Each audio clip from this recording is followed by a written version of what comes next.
Okay, looking at number 3 from section 10.2, we're supposed to use Gaussian elimination to solve the systems of equations by hand. These are kind of big problems. If you look at the box on the front of the worksheet, the Gaussian elimination operations that we're allowed to do, we can add a non-zero multiple of one equation to another. We can multiply an equation by a non-zero constant, and we can interchange the positions of two equations. So this is really what we're using in this section. Now, our strategy for Gaussian elimination, step 1, we want to get 1 as the coefficient of the x term in the first equation. Step 2, we want to eliminate the x term from the second equation. Step 3, we want to eliminate the x term from the third equation.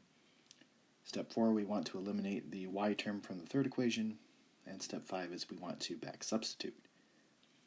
So if you don't want to think about all that, just think about we're trying to create a triangular system like we were dealing with in number 1, this section. Because once you get a triangular system, it's not that bad to back substitute and to figure stuff out. So if I go through my steps, step 1 is to get 1 as a coefficient of the x term in my first equation, which I already have that, so I don't need to worry about that. Step 2 is I want to eliminate the x term from my second equation. So what I want to do is I want to take equation 2 and I want to add a negative 1 times equation 1. And this is going to be my new equation 2. So again, we're allowed to add non-zero constants, or sorry, what does it say? Non-zero multiples of one equation to another. We can also multiply an equation by a non-zero constant. So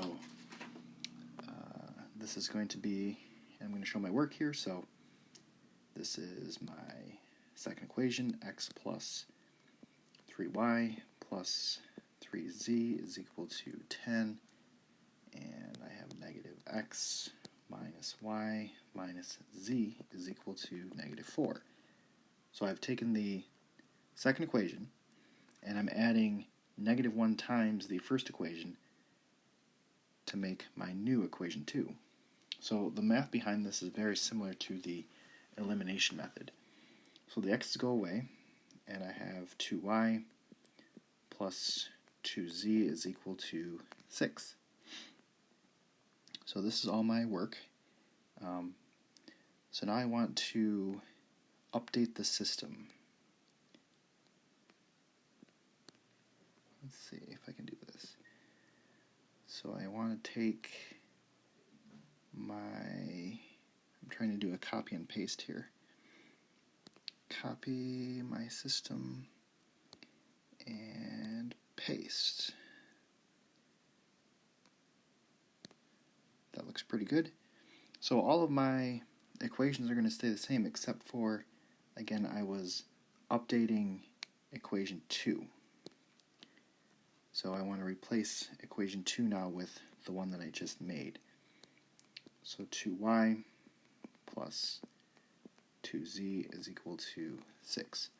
And that is my new system. So my next step, or step 3, is to eliminate the x term from the third equation. So that 2x I want to get rid of.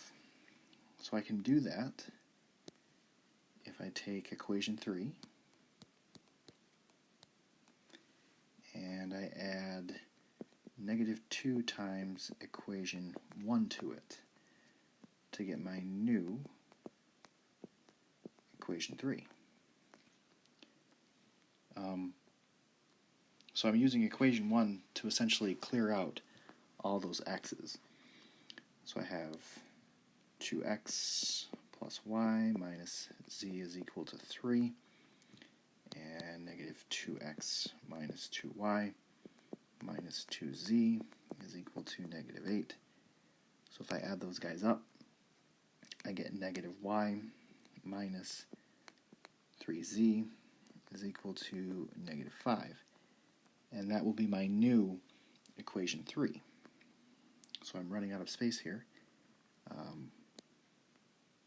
Let me copy my old system.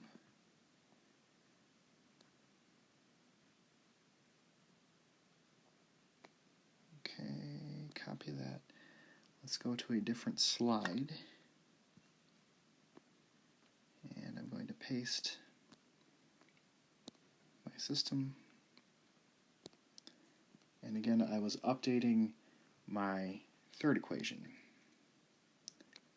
So my new third equation was negative y minus 3z is equal to negative 5. So I've gotten rid of my x in my second equation, my x in my third equation. Now I need to get rid of the y in my third equation. Again, my goal is I'm trying to create a triangular system here. So if we take equation 3 and add 1/2 times equation 2, then that should get rid of those y's. So that would be my new equation 3. So negative y minus 3z is equal to negative 5, and y plus z is equal to 3. And I add those guys up, and the y's go away. That's what I wanted to happen. I get negative 2z is equal to negative 2. So let me update my system. I'm going to try and copy and paste again.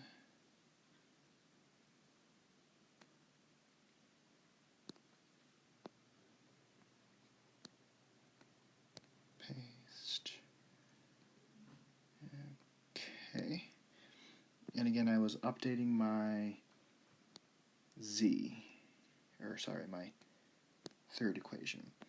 So that is negative 2z is equal to negative 2.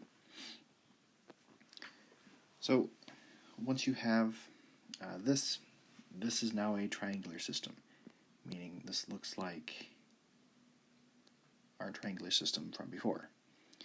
So I just need to figure out what z is and then start back substituting.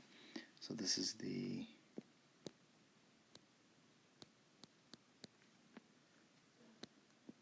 back substitute.